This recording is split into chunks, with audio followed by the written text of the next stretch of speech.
Hi. That was no Southern hospitality, I'll tell you that much. Hey, Jason, could you learn that? My theme song on a... You could, couldn't you? Yeah, I already have.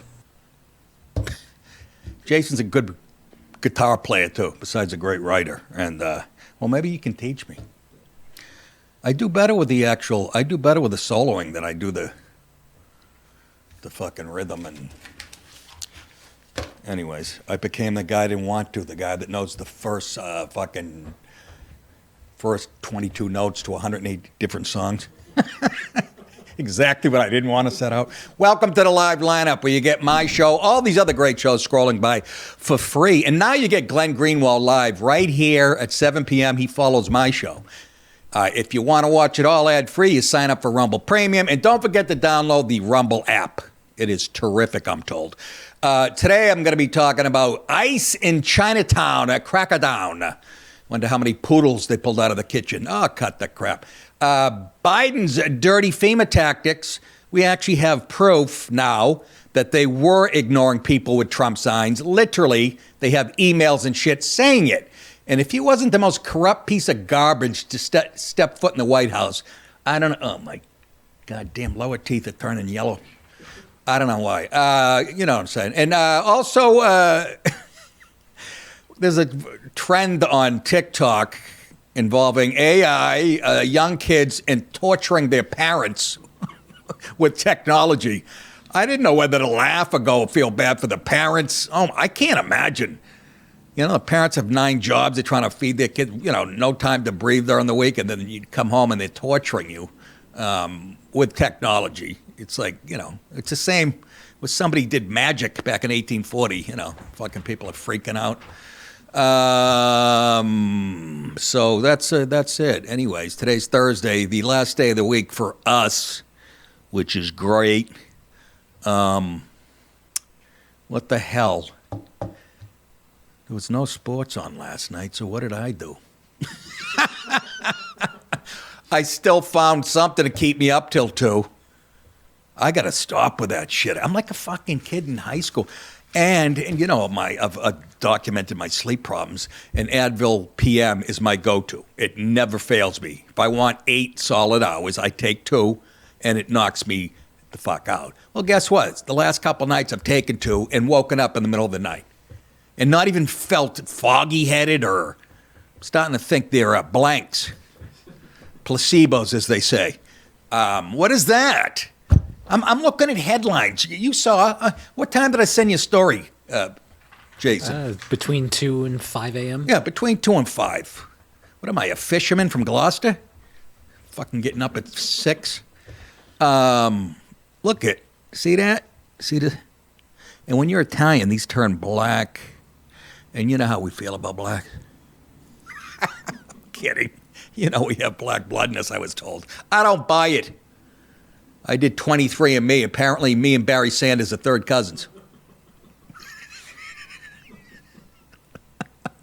I didn't get his speed. It's pretty good.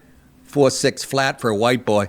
Could never break that's just my life story. Couldn't break the 4.6. 4.59 sounds so much faster. But no, 4.6, 4.2, 4.6. Every time. I want to do it again now. But I don't know if you guys have ever sprinted after the age of, let's say, 30. I tried to race Bobby Kelly when we were in Japan on the USO tour, in the parking lot of the Marines barracks, whatever. And, he's fucking heavy then. Not as heavy as he got, but he was kind of heavy. And I'm like, I'll leave this fucking guy. Then I'm forgetting I'm fucking 40-something years old. Late 40s or maybe even 50. I don't know when it was. Late 40s. And we take off. We're like neck and neck. And all of a sudden I blow a tire about fucking 20 yards into it. Limped around the rest of the fucking... I couldn't believe how quick he was for a heavy guy. But, again, not when he got... Now he's fucking... Have you seen him? He's skinny now. He's like fucking... He lost it all. I mean... I think, they tied his stomach like a fucking balloon animal.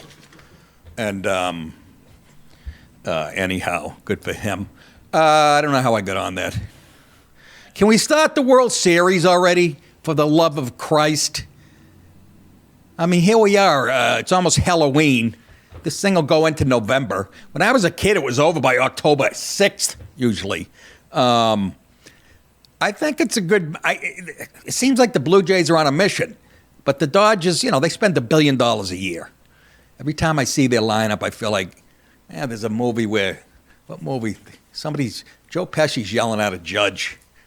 Oh, maybe it was Goodfellas. You bought your fucking button. Oh, he was yelling at Billy Batts. Meaning, because fucking judges, that's how they get their robe sometimes. Fucking, they pay somebody off and they're in a robe. Anyways, that got nothing to do with the World Series. Jesus Christ, am I all over the map? I'm like Anne Heche going for a ride on a Sunday. What a reference.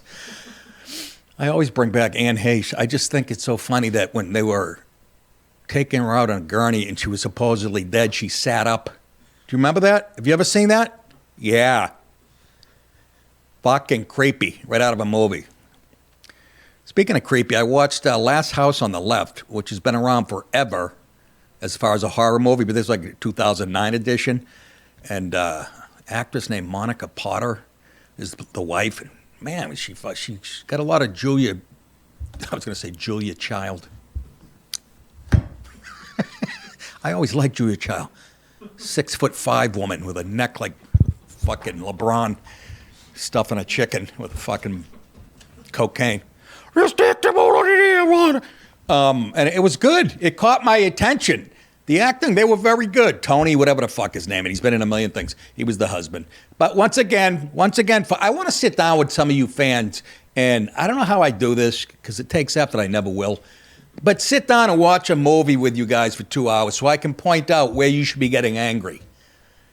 And never fails. The bad guy and the husband are squaring off. The bad guy's got a knife. The husband's got a fishbowl or whatever the fuck. And I'm going, hey, where's the wife to save him? Soon as I think it, she comes busting through the door and shoots the guy. Remember Fatal Attraction? Same thing. Remember fucking Glenn Close is fighting with a crazy woman in the bathroom? The wife is fighting with Glenn Close, and then that Michael Douglas comes in. He can't handle her. And then there's a gunshot, and it's the wife killing. You guys, you don't understand the extent that Hollywood, whether it's film or television, for the last 40 years, I'm not exaggerating, is just about every scene, every commercial is about women's empowerment. Hollywood was hijacked by the feminist movement somehow. They grabbed onto the coattails of the civil rights movement years ago and blew right by them and using the same playbook. And it ruins movies. I'm like, okay, where's the wife? Sure enough, here she comes. It ruins movies. So it's not about the entertainment. It's about the message under it. And you've heard me say this before, the ID network. Me and my wife argue about this all the time. Every case, 9 out of 10, has a gay police commissioner woman. And I mean, these are real people, not actors and actresses. And, or a gay guy lawyer. Almost every episode. And I say to my wife, I said, that's why they're showing this. I said, you know how many millions of murders they could do stories on? They cherry pick.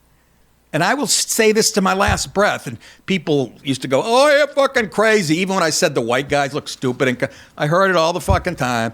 But I would love to sit down with a room full of my fans. I should have a segment, Reading the News with Nick. Every time Trump says something, it says, he claimed, Trump alleges. I don't ever see Biden claimed with no basis. You never see that. And it always says a far right, whatever. You never see a far left. Do you guys ever pick up on this? It's so, but the women's empowerment thing, every commercial, you got a woman hitting a heavy bag, doing fucking MMA. I call it the worst case of penis envy. 60 years of penis envy. I feel bad.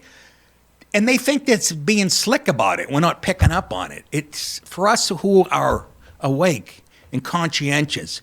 It's why I don't go to the movies for the last one I saw at an actual theater, Chitty Chitty Bang Bang. I was 14.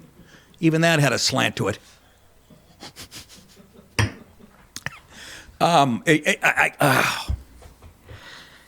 And you know, and the guys and the bad guy's wrestling with the wife, and she actually throws him down. You fucking suck at it. You wonder why your industry went in the toilet, and that's supposed to change, you know. But that's all it's about. Today's entertainment. It's always, and again, even whether it's a commercial, it's about women's empowerment. The husband never gets the last word in a commercial. It's worse than ever with white making fun of white guys. And they don't just make fun of the white guy in the commercial. There's always a woman of any color and a black guy looking on, shaking their heads. What an asshole. And I know you guys, you've probably picked on, if you're fans of mine, you've picked up on it by now. There's one out they run 100 times during football. Now they pull up at, I don't know what the fast food chain is. The white kid's trying to order. He's the driver. And there's a black woman next to him, and you know, a fucking woman, Indian with a full headdress in the back seat, and two Puerto Rican, and they're all laughing at him. Just watch out for that shit. But let me warn you, I'll give you, if you do that, and your wife doesn't think like you politically, you got to ruin your marriage. Never stop me. No, now my wife just fucking patronized. She goes, I know. And then she'll go, but she goes, a lot of gay women go into police. I go, I know. But for every one dyke who's a cop, there's 450 men who are, that's my point. It's not an isolated incident. It's always a judge with a butch haircut it makes me insane. And like I said, they use under the guise of entertainment to get their message out.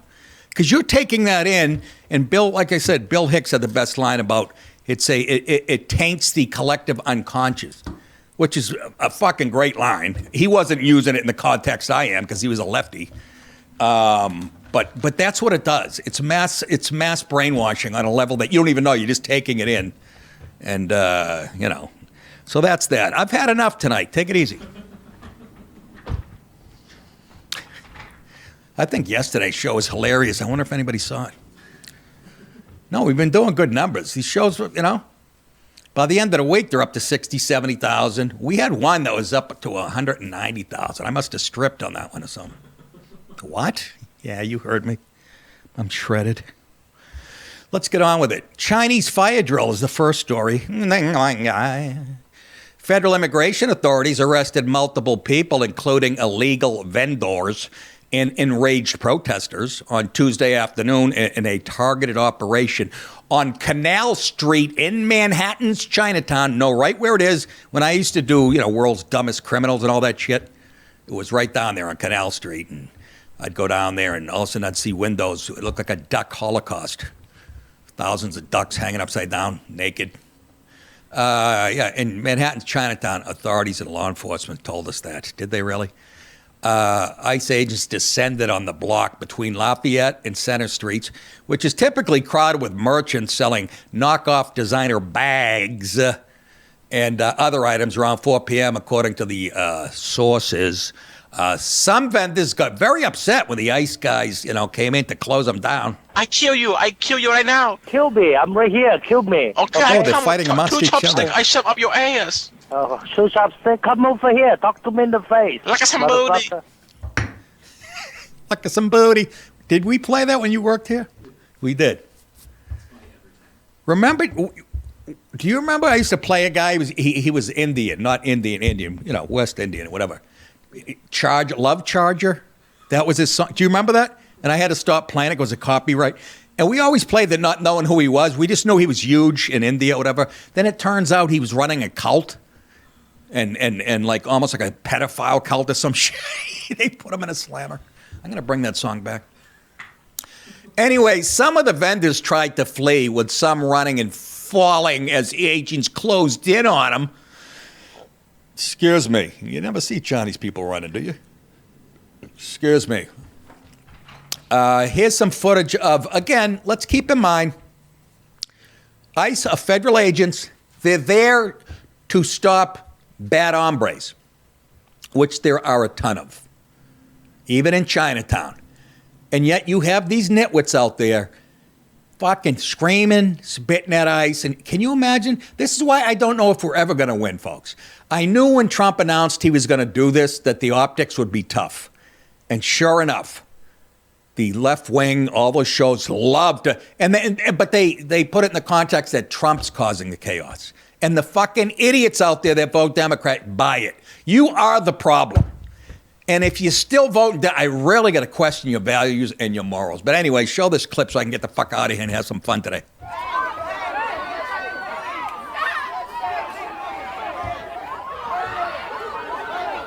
Don't you move, you motherfucker! I'll blow your brains out! Look at that grown man. Show your face. All right.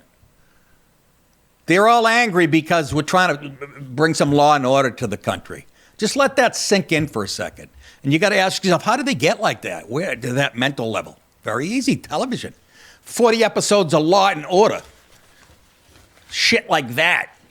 You know, the only honest show that was on as far as crime was like Police. Police. Doesn't really have the same ring, does it? Bad boy. Police. That show, EMTs. What a shithead. Again, now the Advil PM's kicking in. I'm in a fog. Anyways, and I got this shirt on. Which, I wore this once doing side splitters in Tampa. I was sweating. I always use this reference too. It's getting older. People don't know who I'm talking about. Like Robert Parrish for the Celtics playing in the Old Garden in a July playoff game. It's 119 and he's at the foul line. Fuck, looked like somebody hosed him down. You know who else sweats a lot like that? Patti LaBelle. When I went down on stage, she looked like she just played one-on-one for an hour. I love her to death. Nicest person I ever met still. The Post witnessed agents checking IDs. Oh, no. Drastic. And taking, excuse me, fucking Marlboro menthols, by the way. Menthol 100s I got. Tomorrow I'm going to come in here with a family-sized bucket of KFC. Fucking quarter Mountain Dew. And a purple suit. What are you saying, Nick? You know what the fuck I'm saying. Shut it. The operations turned chaotic as protesters shouted obscenities and blocked vehicles. I don't understand. I thought they were going to get a beating if they did that shit. Where are the fire hoses, the water cannons, and I'm dead serious, the police dogs? The shit worked in the 50s in Alabama. Ugly reference. I know, but it was effective. At least one rioter was arrested. Wow, they're so out of line, the cops. For assault on a federal officer during the targeting intelligence-driven enforcement operation that involved multiple federal agencies. During the arrest of one of the vendors, bystanders became enraged and yelled in ICE agents' faces, calling them Nazis and fascists. And all you have to do is stop and go, what's a Nazi? Go, what's a fascist? And then just, I don't know, you heard it on Rachel Maddow. Federal officers responded by pulling out batons. Sounds like my honeymoon. Who's with me? Put it down. Riot shields. It is my fucking honeymoon. Striking some protesters. The exact number of arrests include the breakdown of how many vendors and protesters were cuffed is not yet known. Oh, on a side note, they saved 14 German shepherds from one kitchen in Chinatown. You're welcome. Yeah, they put that shit under appetizers. I was having my dinner the other night, Golden Wall, it's called, a Chinese restaurant. I found a flea collar in my rice. I'm doing Rodney now. I'll tell you. Yeah, last week I got mugged in Central Park. I could tell it wasn't a professional job. He pulled the knife. It had butter on it. That's it, folks. If you want to watch the whole show live and free, go to Rumble and sign up for free. And while you're at it, go to nickdip.com for tour dates and merch. We'll see you guys next time. Hi. Good night, everybody.